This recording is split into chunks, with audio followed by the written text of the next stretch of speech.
Class 10 students, welcome to Learning Biology. बच्चों, this is the chapter number 9, Heredity and Evolution. Today, I am going to start the extra questions with you all.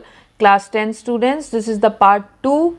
Part 1 आपको description box में link given है, वहाँ से checkout करिएगा. Okay, these are the very important question answers बच्चों. Very short answer type questions जो कि आप लोगों के एग्जाम्स में, टर्म 2 के एग्जाम्स में आने वाले हैं. मे बी इसी में से आ जाए बच्चों, तो अच्छे से इसको रीड आउट करिए, पढ़िए एंड एक्सप्लेनेशन को समझिए. Okay, let's start with the very short answer type questions. First question is, a Mendelian experiment consisted of breeding pea plants bearing violet flowers with pea plants bearing white flowers. What will be the result in F1 progeny? Before we are going to start this video बच्चों, part 1 में भी मैंने बहुत सारे about 15 questions वहाँ cover किए थे, so please go and check out from there. Part 2 में भी लगभग इतने ही क्वेश्चंस कवर किए हैं, सो प्लीज़ अच्छे से फॉलो करिए. एंड लास्ट में आपको बहुत ही ज़्यादा इंपॉर्टेंट क्वेश्चंस मिलने वाले हैं, सो प्लीज़ पूरा वीडियो देखिएगा टिल लास्ट. ओके, सो मंडेलियन एक्सपेरिमेंट ने consistent of breeding P plants. कौन कौन से फ्लावर्स थे? एक वायलेट फ्लावर्स था, एक वाइट फ्लावर्स था. ओके, तो what will be the result in the F1 progeny? F1 progeny यानी फर्स्ट जनरेशन में हमको मिले थे वॉयलेट फ्लावर्स. कौन से मिले थे बच्चों? Violet flowers. ओके, PDF आपको डिस्क्रिप्शन बॉक्स में मिल जाएगा, so don't worry. Mendel took tall pea plants and short pea plants and produced F1 progeny through cross fertilization. What did Mendel observe in the F1 progeny? F1 progeny में Mendel ने क्या discover किया, क्या observe किया? That all the pea plants are tall. Okay, all the pea plants were tall in F1 progeny या generation. Okay, so this is the answer 2. Okay, next question number 3. If we observe the earlobes of the student in a class, which variant are we likely to find? बच्चों, now it's all about the earlobes. हमने आपको बताया था free earlobes होते हैं जो कि dominant होते हैं, और there are various variants. So 2 variants हमने मेंडल ने ऑब्जर्व किए थे. Ear lobes as free and attach to the head. We observe 2 variants of ear lobes. Okay, so how will you write the answer? We observe 2 variants. Okay, 2 variants observe करे थे of ear lobes as free and attached to the head. Okay, but free earlobes are dominant. Okay, but free earlobes are dominant over attached वाले से. मतलब attach वाले के ऊपर dominant रहता है attach ear lobe. Okay, next question is question number 4. What are the 3 main causes of variation? ऐसे कौन से वेरिएशन के मेन 3 कॉजेज हैं बच्चों? First is reshuffling of genes. First क्या होता है? शफलिंग ऑफ जीन्स यानी रीशफलिंग, दोबारा होना, reshuffling. Okay, reshuffling, RESH shuffling, FFLING, reshuffling of genes. Second क्या होना चाहिए? मेन कॉज एरर्स आने लगते हैं DNA कॉपिंग में. Errors in DNA कॉपिंग. Next point is environment. हमें सबको मालूम है कि अगर हमें एनवायरमेंटल फैक्टर्स प्रॉपर नहीं मिले तो वेरिएशन अपना मतलब वेरिएशन में चेंजेस होने लगते हैं. सो मेन कॉज वेरिएशन का एक एनवायरमेंटल भी होता है. Next question, question number 5. What is the phenotypic ratio obtained in the F2 generation of the monohybrid cross? So बच्चों, phenotypic ratio क्या होना चाहिए मोनोहाइब्रिड का, जो कि F2 जनरेशन में हमको मिलता है 3:1. Okay, that is 75% is to 25%. सो 3:1 का रेशो हमें phenotypic रेशो मिलता है. What is the phenotypic ratio obtained in the F2 generation of dihybrid cross? So, अब हमें F2 जनरेशन डाईहाइब्रिड क्रॉस का फिनोटिपिक रेशो बताना है. वो मोनोहाइब्रिड का था, this one is dihybrid. So dihybrid का फिनोटिपिक रेशो होगा 9:3:3:1. So this is the ratio of dihybrid cross. Okay, next question, question number 7. List 2 differences between acquired traits and inherited traits. Acquired traits क्या होते हैं and inherited traits क्या होते हैं बच्चों, दोनों में आपको difference बताना है. This is of 2 marks और you can, ये 3 marks में भी आ सकता है. आपको example लिखना भी चाहिए इसमें अगर 3 marks में आता है तो, और अगर 2 marks में आता है so you can write only the differences. So acquired trait, ये वो ट्रेट है बच्चों एक्वायर्ड ट्रेट्स जो कि ट्रांसफ़र नहीं होता. सो दीज ट्रेट्स आप लोग मेरे साथ भी लिख सकते हैं और आप लोग अलग से नोट्स कॉपी आपकी सबके पास होगी. सो यू कैन राइट, उसी में आप लोग लिखिए. They are not transferred from one generation to next. Okay, generation. Okay, okay. Inherited traits. अब inherited traits के बारे में बताना है. As सबको मालूम है हमें डिफरेंस लिखना है. So acquired traits ट्रांसफर नहीं होते, inherited traits ट्रांसफर होते हैं. So these traits are transferred from one generation to the next. Simple. Okay. Next, second point. अगर 2 marks के लिए है तो second point भी लिखना है. They do not bring about changes in DNA.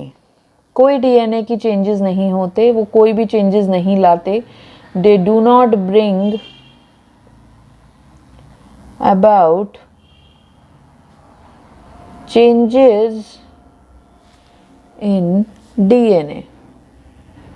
and इसमें they bring about changes in DNA. They bring about changes in DNA. Okay, next. Understood. I hope आप लोगों को दोनों पॉइंट समझ आए होंगे. Question number 8. List 2 reasons in favour of Mendel's choice of P plants for his experiment. आपको कोई भी 2 ऐसे रीज़न लिखने हैं जो कि मेंडल्स की चॉइस के फेवर में थे for the pea plant for his experiment. क्यों मेंडल ने पी प्लांट ही चूज़ किया. ओके, समझ आया question. Any 2 reasons you have to give. This is also of 2 marks. के जो फ्लावर्स होते हैं प्री प्लांट में, फ्लावर्स, फर्स्ट पॉइंट क्या हो सकता है, flowers in pea plant are bisexual. सबसे बड़ी बात कि वो बायसेक्सुअल होते हैं.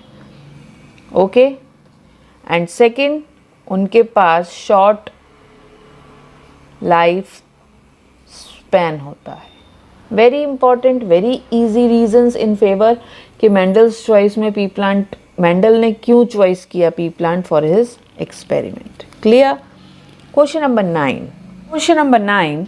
allele that cannot express itself in presence of another is dash. 9 you can see the question here. ऐसा कौन से एलील्स हैं तो एक्सप्रेस नहीं कर पाते अपने आप को in the presence of another? We have two, dominant and recessive. So इसका आंसर होगा बच्चों रिसेसिव. ओके, रिसेसिव जो एलील है वो अपने आप को एक्सप्रेस नहीं कर पाता. Question number 10, an organism with two unlike genes for a trait is called. Two organisms, कोई भी ऐसे दो अनलाइक करे जीन्स को ट्रेट के साथ, मतलब मैच ना हो, दैट इज हेट्रोजाइगस. एक होमोजाइगस होता है, एक हेट्रोजाइगस होता है. Clear? Question number 11, Mendel conducted his famous breeding experiment by working on. किस चीज पर वो इतने फेमस हुए थे? कौन से एक्सपेरिमेंट किए थे उन्होंने? किस पे किया था? Working on Pisum sativum. This is the botanical name of pea plant.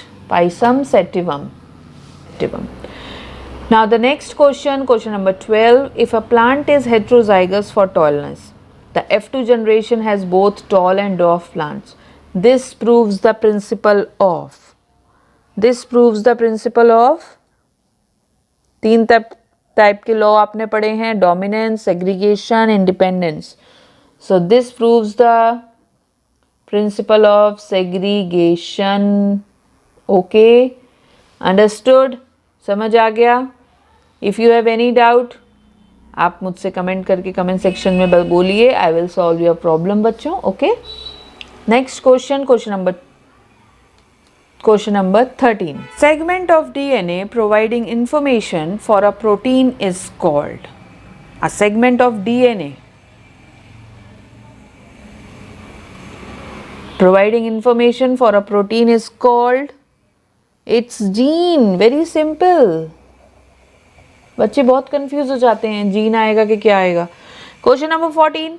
Mendel's law apply only when. Mendel's law कब अप्लाई होता है? जब हमारे पास जो पेरेंट्स हैं वो प्योर ब्रीडिंग के हों. When parents are of pure breeding. Got it? Next question, question number 15. Mutation is, what is mutation? Change that causes evolution.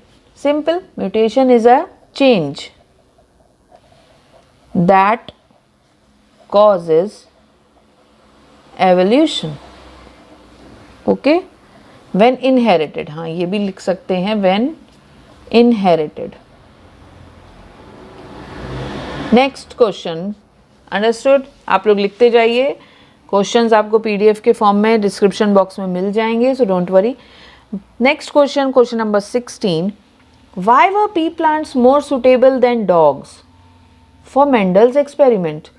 कैसा क्वेश्चन है ये? आप सोचिए कि पी प्लांट्स क्यों सुटेबल थे देन डॉग्स. मेंडल ने डॉग्स को ना लेके, मतलब एनिमल को ना लेके, उसने एक पी प्लांट को लिया for his experiment. Why? Because pea plants can be self fertilised. Because pea plants can be self fertilised. Okay, समझ आया? अब डॉग थोड़ी ना सेल्फ फर्टिलाइजेशन होगा डॉग्स से, तो इसीलिए पी प्लांट्स को चूज किया. वेरी स्मार्ट साइंटिस्ट थे मेंडल हमारे. Question number 17. If a tall plant is crossed with a dwarf plant, this type of cross is called. This type of cross is called. बताओ बच्चों, monohybrid, trihybrid या dihybrid? It is monohybrid. बेटा ये 1 marks के question हैं जो बच्चे बहुत कंफ्यूज रहते हैं, सो प्लीज ध्यान से समझिए. Next question, question number 18. How many genes a child receive from its father. अब जो बच्चा है वो एक अपने फादर से कितने जीन्स रिसीव करता है? Any other guesses? It is 50%, क्योंकि वो फादर से 50% लेता है और मदर से भी 50% लेता है. Question number 19. Segregation of alleles takes place during. Segregation of alleles takes place during meiosis. It's meiosis. Okay. Mitosis and meiosis में meiosis के दौरान segregation of alleles होता है. Question number 20. This is the last question बच्चों. 20 questions I am covering in this video. So please do watch and share it with your friends बच्चों. अच्छे से share करिए. And if you like the video, so like का button ज़रूर दबाइएगा. And subscribe my channel also. Law of independent assortment can be proved on the basis of which of the following ratio? Law of independent assortment याद आया, अभी मैंने इससे पहले भी पढ़ाया था. 9:3:3:1 का ratio. This is the law of independent assortment. Okay, आपसे अगर रेशो पूछा जाए तो you have to write the only ratio. This is also 1 mark question. So 20 questions मैंने इसमें कवर किए हैं. Hope you like the questions and understood the questions also. Clear PDF के लिए डिस्क्रिप्शन बॉक्स में लिंक गिवन है. Thank you so much for supporting me. आप मुझे चैनल पे बहुत अच्छा सपोर्ट कर रहे हैं. आप लोग मुझे नोट्स को अच्छे से देख रहे हैं, कमेंट्स कर रहे हैं. So thank you so much for this. Thank you.